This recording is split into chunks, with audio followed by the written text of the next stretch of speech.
Hello, my name is Mr. Doug, and I'm one of the instructors at Principia Education. And today we're going to be working on the TJ prompt from this past year called deforestation. So the prompt is broken up into 3 different parts. So feel free to pause the video and try and solve this yourself, or if you just need time to digest kind of the different pieces of the prompt. But without further ado, let's go ahead and dive right on in. So for part 1, it says in 2022, we have 2 forest organizations realized they were losing too many trees to deforestation. And we have these 2 different forests. So we have a forest in Oregon that has 20 square kilometers and a deforestation rate of 0.2 square kilometers per year. We then also have a forest in Scotland, which is experiencing a deforestation rate of 0.8 square kilometers per year, but starts off with 50 square kilometers. There has been no reforestation in the deforestation areas. So for this particular part, we have 3 pieces. We have if the deforestation rates continue, in what year will the forest be the same size? What size will the forest be in square kilometers when they are the same size? And which forest will disappear sooner? By what year will this forest be completely gone? So pause the video if you want to take a chance at solving this yourself. Otherwise, here we go. So one thing that jumps out at me is the fact that we have a starting point for both of our forests, but we also have a rate of change, or the deforestation rate in this case. And that's going to be, so we have a deforestation rate of 0.2 square kilometers and a deforestation rate of 0.8 square kilometers. So in algebra, there is the idea of linear equations. The reason why we consider linear equations is that our rate of change, which is our deforestation rate, is constant. And that means that as the years go on, you're removing the same number of trees each and every year, as opposed to other types of formulas, which the rate can change. So in algebra, for our slope and our starting point, or we call it a y-intercept, we have the slope-intercept form, which is y is equal to mx plus b. So for Oregon, we have our equation as the following. We have y is equal to m times x plus b, which can be rewritten as y is equal to negative 0.2 times x plus 20, because we have a deforestation rate of 0.2 square kilometers per year, and we're starting off with 20 square kilometers. So for Scotland, it's going to start with the same y equals mx plus b, so I'll just skip ahead to the fact that we have negative 0.8 times x plus 50. So now that we have our 2 linear equations, let's revisit what this part is asking us. So if the deforestation rates continue, in what year will the forest be the same size? So let's take a look at what our units are for both x and y. Well, x is going to be the years that go by. So if x is 0, meaning that we are in the starting year, we have Oregon with 20 square kilometers and Scotland with 50 square kilometers. Then as each year progresses, both of our forests are going to start to deteriorate because we have the deforestation rate. So they're going to be cleared out.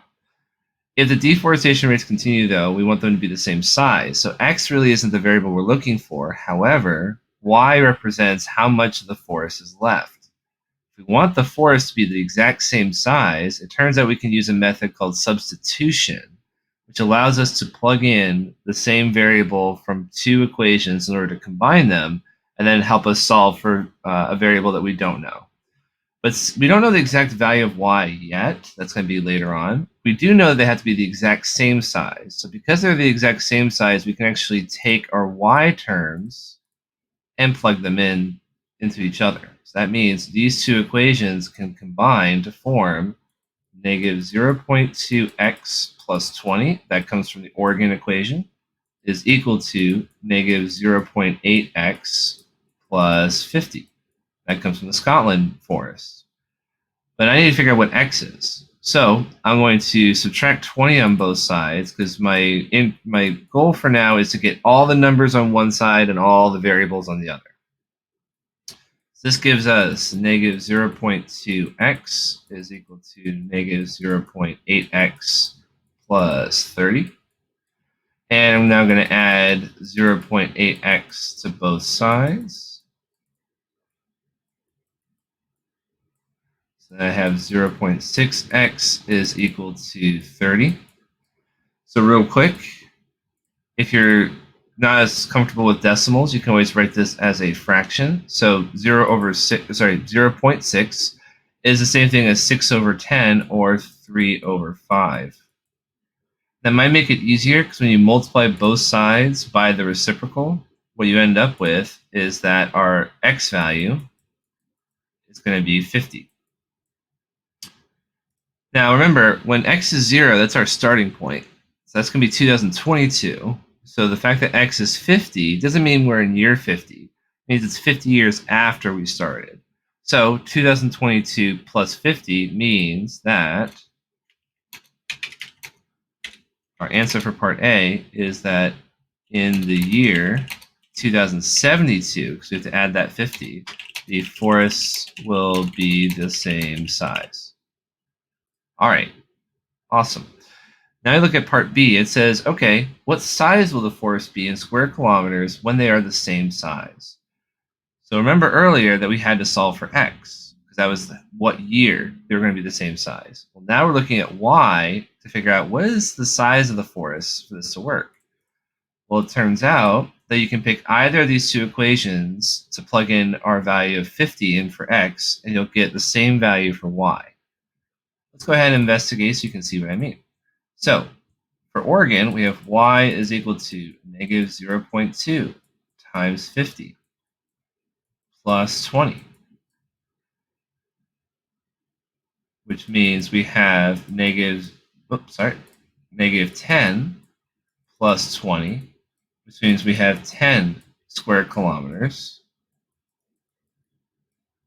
And if I do Scotland, we have y is equal to negative 0.8 times 50 plus 50, which gives us negative 40 plus 50, which also equals 10 square kilometers. So that means our answer for part B is the size of the forests will each be 10 square kilometers when they are the same size. All right, so that's part B done. So now we have part C. Which forest will disappear sooner? And by what year will this forest be completely gone? So you could calculate when exactly each forest will run out. But consider this. If the two forests are the exact same size for year 50, then wouldn't it make sense that we look at the deforestation rate? If you have a larger deforestation rate, therefore you're going to run out faster. It's sort of like you're spending money faster than the other person. So who's going to run out of money first? So in this case, it's going to be Scotland that's going to run out of forests first because their deforestation rate is bigger than Oregon's. So that begs the question, by what year will this forest be completely gone? Remember, we have to look back at our units for both x and y. X represents years. It looks like that's what we're solving for. Y represents the size of the forest. In this case, this is when the forest will be completely gone. So that means y is going to equal 0. So that means we're going to have 0 is equal to negative 0.8 times 50. Oops, sorry, not times 50. We're solving for x this time. Plus 50. So I bring the 0.8x over to the other side. So I have 0.8x is equal to 50. Now, remember that if you don't like decimals, you can turn this into 4 over 5x. But I can tell you that X is going to be 62.5. Now, for this, it says, by what year will this force be completely gone? That means midway past the 62nd year, you're going to be running out, which means it'll be empty starting with the 63rd year. So if we take 2022 and add our 63, we can say that in the year 2085, the Scotland forests will disappear first. So there you have it for part 1. So part 2 says Scotland stopped cutting down their trees and recognized its need to address deforestation rates through reforestation. So a reforestation project wants to increase the Scotland forest back to its original size. The forest was originally 175 square kilometers. We'll use that later. How many square kilometers of trees would the reforestation project have to be per year in order to restore this forest back to its original size by 2092? So earlier we talked about linear equations, specifically slope-intercept form with y equals mx plus b. And if we recall, for Scotland, we had a deforestation rate of 0.8 square kilometers per year. But in this case, we are looking to restore the forest back to its original size. So if we look at the details that were given, we have the final size, which is going to be our y. They want it to be 175 square kilometers. Now, they ask us for how many square kilometers of trees they'd have to plant per year. Well, the units match up with the slope that we did earlier. Remember, that was the deforestation rate. Now we have the reforestation rate. So I'm just going to leave that as m for now. However, they want its original size to happen in 2092. Remember, our starting year was 2022. So how many years have passed? Well, you would do 2092 minus 2022, and you would get 70 years. And then where did you start? Well, the Scotland forest started with 50 square kilometers. Well, now we just have an algebraic equation. So we subtract 50 from both sides, divide both sides by 70, and we get approximately 1.8 square kilometers per year. If you'd like to, you can do some simplifying with the fractions, but I'll just leave that for you.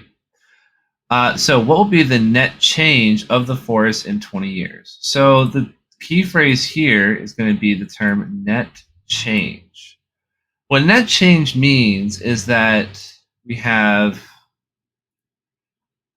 net change, and that occurs when you have your final minus your initial. So net change has many applications, but for the sake of this problem, it's how much has the forest changed from when we started the reforestation to what its size will be 20 years from the reforestation project. So if we take our slope value, which in this case is 1.8, and remember, so we have 1.8 square kilometers per year, and we're multiplying this by 20 years. It means my total change will be 20 times 1.8, or 2 times 18, which will be 36 square kilometers. So that means for part A, we have that the reforestation rate needed to restore the forest back to its original size by 2092 is 1.8 square kilometers per year. And for part B, will the net change be of the forest in 20 years? Well, the net change will be 36 square kilometers in 20 years. There you have it. So now we're going to take a look at part 3 of the prompt, which talks about the amount of carbon dioxide that gets absorbed by reforestation efforts. So in the first 20 years of deforestation, about 70 metric tons of CO2 were released from the Scotland forests. If 1 square kilometer of forest planted through reforestation absorbs an average of 10 kilograms of carbon dioxide per year in the first 20 years, will the first 20 years of restoring the forest be enough to absorb the amount of carbon dioxide released? We'll need to round to the nearest tenth, and we need to remember that 1 metric ton equals 1,000 kilograms. So right away, I want to convert the 70 metric tons into kilograms because they give us kilograms as a unit of measurement in the middle of this part. So 70 metric tons, and then we do for every 1 metric ton, it is 1,000 kilograms. So we're left with 70,000 kilograms. That's a lot. All right, so I've already put on here the reforestation rate from part 2. And so that means in the first year that we're going to have reforestation efforts, we're going to have 1.8 square kilometers of trees. And it says here that if 1 square kilometer of forest planted through reforestation absorbs an average of 10 kilograms of CO2 per year. Well, it means that, so for every 1 square kilometer, we have 10 kilograms of CO2. We're going to end up with 18 kilograms of CO2. Now, each year, when we add the next kind of grouping of trees for the reforestation efforts, the old ones don't go away. So what ends up happening is we're going to have the sequence like 18, 36, 54. I'm adding 18 each time, or you can count by 9, so that's easier for you. And it's going to keep going until we get to 20 years. And that's going to take us all the way to adding 360. Now, I got that by taking 36 and then multiplying by 10, because 18 times 2 is 36, and times 10, that's what gets me times 20. So we could add up all these numbers. That might take a while. Now, for some, they'll remember that this is actually what's called an arithmetic sequence. An arithmetic sequence means that you're adding the same number over and over again. There is a formula that's associated with arithmetic sequences, and that we have the sum of n terms is going to be the first term plus the nth term, and then times n over 2.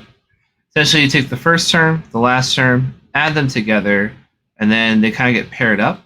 Well, we only have so many pairs, and those pairs are determined by the number of terms divided by 2.